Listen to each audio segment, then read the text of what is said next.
Olá, meus irmãos. A paz do Mestre Jesus esteja com todos vocês. Que Deus abençoe quem me ouve e que o Senhor possa vir falar conosco, sempre por intermédio da sua santa palavra.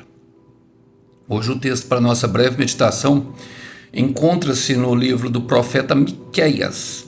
Eu quero ler o capítulo 1, nós vamos ler apenas o verso 6.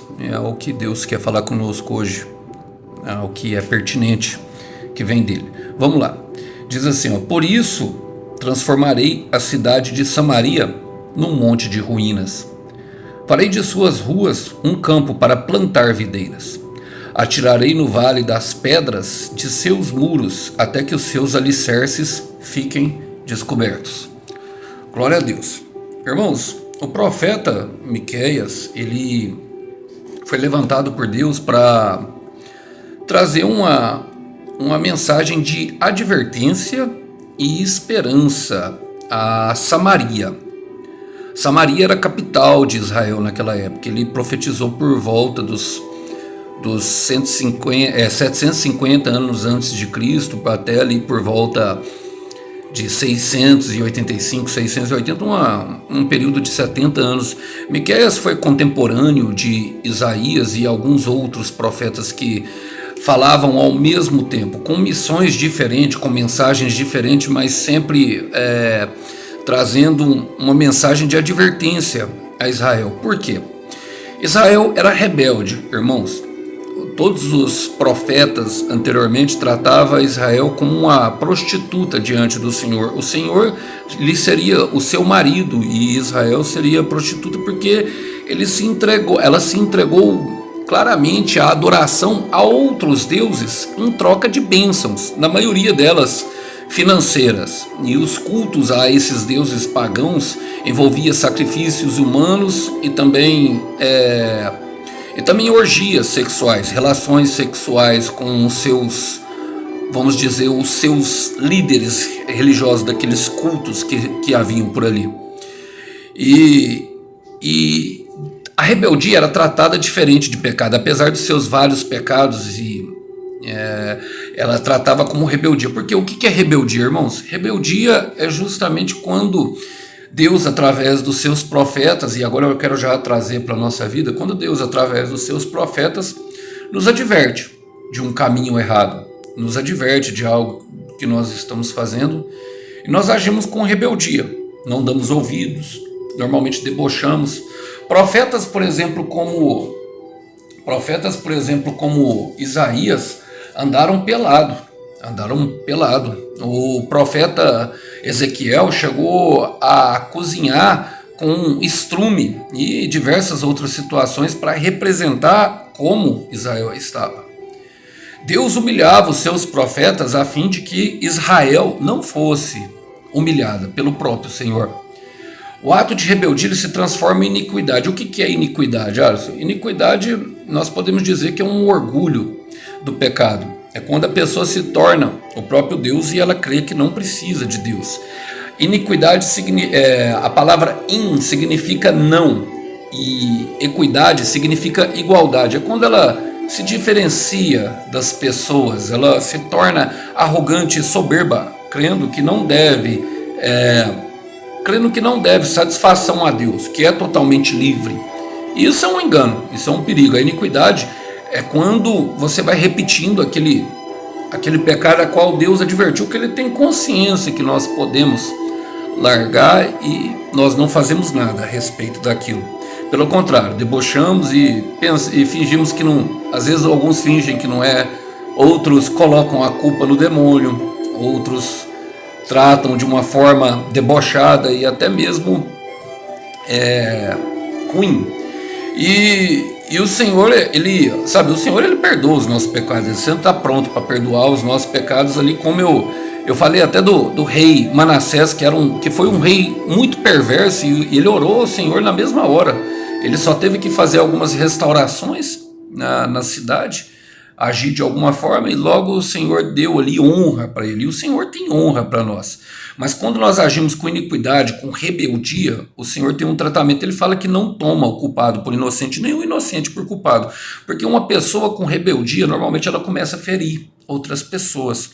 Pessoas que estão ao seu lado, pessoas que também estão passando por lutas e problemas e talvez deveriam estar se ajudando, e essa pessoa está com rebeldia contra o Senhor. E ele traz uma mensagem, ele fala: pois isso transformarei a cidade de Samaria em um monte de ruínas. Samaria, meus irmãos, era uma das cidades que Deus mais estimava.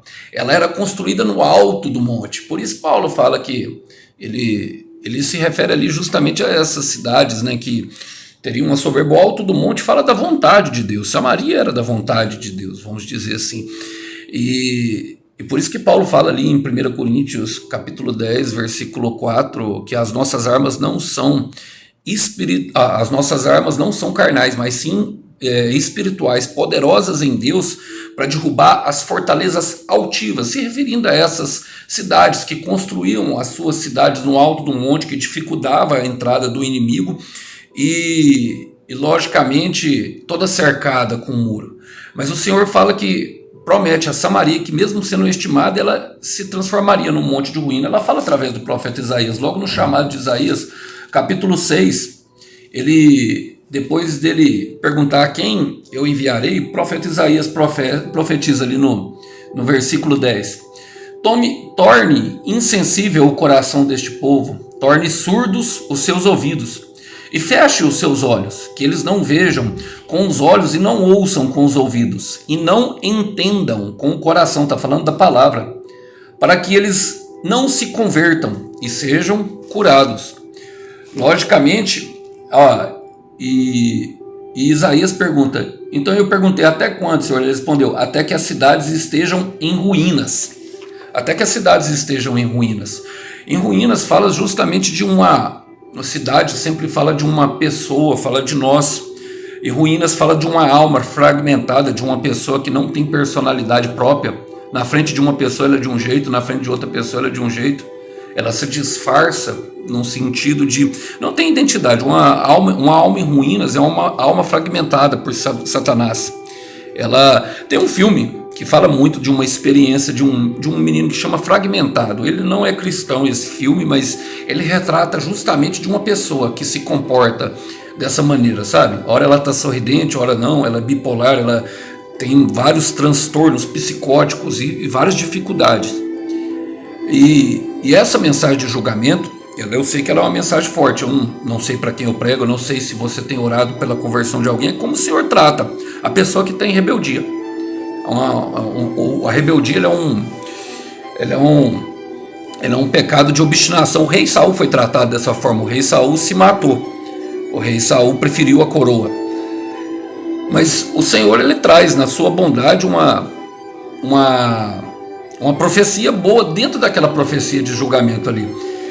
Isso aconteceu das cidades em ruínas, meus irmãos, um cerco de 3 anos pela capital da Assíria. Ela invadiu Samaria, ficou 3 anos circulando ali, e eles derrubavam os muros, que é o que vai acontecer ali para frente. Mas antes o Senhor fala assim, farei das ruas um campo de plantar videiras. Nós sabemos que em Salmos 42, versículo 7, um abismo puxa o outro. Para a destruição das ruas, aqui em Uberlândia choveu, né, tem 2 ou 3 dias atrás, irmãos, eu não sei se vocês viram no jornal aí, foi algo devastador. Eu estava na rua trabalhando, eu fiquei parado 20 minutos esperando, porque eu percebo, sabe, quando a situação tá um pouco ruim. Então eu depois vi a devastação que foi nas ruas, andando pelos bairros, a questão dos fios elétricos, as árvores, tudo caído, outdoors e uma porção de prejuízo financeiro. O Senhor, ele é poderoso para fazer. Aqui em Uberlândia chove bastante, sempre as pessoas esperam dessa forma, então elas podem ter. Mas o Senhor fala que vai plantar uma videira. A videira se refere justamente ao Senhor Jesus, no lugar de... A intenção de Deus, irmãos, a intenção de Deus sempre é trazer... Sabe, quando ele vem trazendo para uma pessoa estimada, como era a cidade de Samaria, uma cidade estimada, que ficou cercada por 3 anos, é trazer restauração. Foi uma advertência, mas também foi uma mensagem de restauração. Por quê? Em 2 Coríntios, capítulo 7, versículo 10 fala assim, ó: porque a tristeza que é da vontade de Deus conduz ao arrependimento e resulta em salvação. Não é uma tristeza que causa remorso, mas a tristeza do mundo resulta em morte. Qual que é a tristeza do mundo, irmão? É aquela que eu passo no sinal vermelho e sou multado pelo guarda, pelo policial, pelo agente responsável ali, e eu fiquei triste porque eu tive um prejuízo financeiro, mas eu não vi o mal que eu fiz, talvez atropelando uma criança ou oferecendo risco a uma pessoa que estivesse atravessando na faixa, ou talvez um carro que estivesse atravessando naquele cruzamento. Como eu disse, o pecado é coisa séria. Eu quero repetir isso: o pecado é coisa séria. Ele sempre mata. Eu sempre, quando prego de pecado, eu não acho graça. Eu sei que tem muitas pessoas que são escravos da lata e do pó. São muitos tiozinhos por aí, sabe, que andam chapado, que a 51 se torna metiolate para sarar. Muitas pessoas, como Samaria, que fazia orgia sexual, nesse caso era em troca de bênçãos, abandonavam Deus em troca de bênçãos, querendo fazer com o seu próprio braço, mas acabam se tornando escravos. Mas o Senhor fala que fará das ruas um campo para videiras. E eu vou voltar nisso depois, porque como que ele faz isso? Ele fala assim, ó: atirarei os vales de pedras de seu muro, até que os seus alicerces fiquem descobertos. Fala de uma vergonha muito grande. A Samaria foi cercada 3 anos. 3 anos, por volta de 724 a 722 a.C. Passou por um cerco prolongado, os inimigos ficavam em volta, sabe? E ali havia estupro de crianças, estupro das esposas na frente das pessoas. Era uma situação horrível, irmãos, e Deus entregou, porque ele advertiu, e assim é na nossa vida. Ele fala que vai acontecer algo ruim, e nós ficamos brincando, porque nós não vemos a colheita. Nós não vemos a colheita acontecer. E naquele momento, a primeira coisa que os inimigos faziam era justamente derrubar os muros. Como ele falou, eles derrubavam os muros, e quando eles derrubaram os muros de Samaria, o que aconteceu? Como era uma cidade no alto do monte, as suas colinas ficaram descobertas. Então começaram a mostrar aquilo que tinha sido enterrado, todos os altares idólatras, todas as estátuas de outros deuses, e também os tesouros que Deus tinha dado como despojos de guerras anteriormente, justamente para Israel. Eram riquezas. Além de mostrar a vergonha de Israel, ele entregava aquilo que era bênção das pessoas, aquilo que Deus tinha dado como bênção para aquela cidade a outros, e fazia questão de fazer um espetáculo público para que os israelitas vissem e sentissem muita vergonha. Em Mateus capítulo 22 fala que os humilhados serão exaltados, que era o caso dos profetas, irmãos, que estavam dando a mensagem, mas que aqueles que exaltavam a si mesmos seriam humilhados. Uma coisa, irmãos, eu sempre falo, uma coisa é nós cairmos na mão do diabo. Nós oramos e arrependemos, como aconteceu o caso de Manassés, e o Senhor, sabe, nos restaura. Uma coisa é nós pecarmos, nós temos a prontidão, mas quando o orgulho nos leva a pecar contra Deus, Hebreus capítulo 10, versículo 19, fala que coisa terrível é cair na mão do Senhor. Mas o Senhor prometeu que mesmo depois de todos os escombros ele plantaria uma videira. E eu gosto, porque em João capítulo 15 fala que Jesus é a videira verdadeira. Sempre tem esperança para nós, irmãos. Sempre tem esperança. A esperança para Deus também é coisa séria. Eu quero repetir: a esperança para Deus é coisa séria. Não acho graça. Sinceramente, não acho graça do pecado. Eu sei o quanto eu machuquei as pessoas com o meu pecado. E por isso em João 15, versículo 5, o Senhor fala: sim, eu sou a videira, vocês são os ramos. Quem permanece em mim e eu nele, produz muito fruto, pois sem mim vocês não podem fazer coisa alguma. É uma ilusão, irmãos, nós pensarmos que podemos fazer alguma coisa sem o Senhor Jesus. E a grande questão para se tornar amigo dele, para receber essa vida que tem nele, é permanecer nele e ele permanecer em nós. Porque há uma contrapartida. Ele fala no versículo 10 que se nós fizermos as coisas que ele nos ordena fazer, Ele mesmo se tornará o nosso amigo, e um amigo da vida. Então, quando Deus olha para hoje, no dia de hoje, para um pecador, ele vê Jesus Cristo justificado. É o que está escrito na carta de Colossenses, que Paulo fala, que fez de Jesus Cristo um espetáculo público para que a escrita do nosso pecado fosse rasgada. E eu não sei para quem eu prego, eu não sei se você tem orado para uma pessoa que tem se rebelado contra Deus, talvez um filho, sabe? Talvez é necessário que você se prepare para um grande vendaval. E eu falo isso de maneira carinhosa, porque às vezes nós não nos preparamos para o dia mal, mas é necessário que nós entremos em oração e nos conectemos à videira, ficamos conectados com ela, sabe? Arrependendo de todo o mal que nós temos feito para as pessoas, abandonando aquelas práticas que antes nós fazíamos, que perturba as pessoas, que faz mal a outras pessoas. Assim como aquela mulher de João 4, sabe? Ela encontra com Jesus e ela percebia que ela não precisaria da água, porque aquilo que ela buscava para dar satisfação para ela e para fugir, levando ali o balde, ela teria fluindo de dentro dela, aquelas águas jamais cessariam. E assim somos nós com o nosso pecado, né? Nós ficamos ali, sabe? Direto a gente vai lá e dá uma beliscadinha, e o Senhor está vendo, irmãos. O Senhor está vendo. É necessário, sabe, entregar para Ele. Ele confronta aquela mulher, fazendo ela confessar. Eu sempre falo da confissão. Nós queremos a parte das promessas, mas nós não queremos passar por essa parte, porque eu sei que ela traz vergonha, mas como eu falei, Hebreus 10, 19, coisa terrível é cair na mão do Senhor, quando Ele nos envergonha, quando Ele nos deixa nu na frente de todos. Não queira isso para você, irmão, não queira isso, sabe, para a pessoa. Se é uma pessoa que você tem orado, sabe, prepara, que talvez seja algo ruim mesmo que aconteça. Eu já vi casos assim, sabe, eu não quero nem falar não, mas eu já vi casos assim difíceis mesmo de ser falados.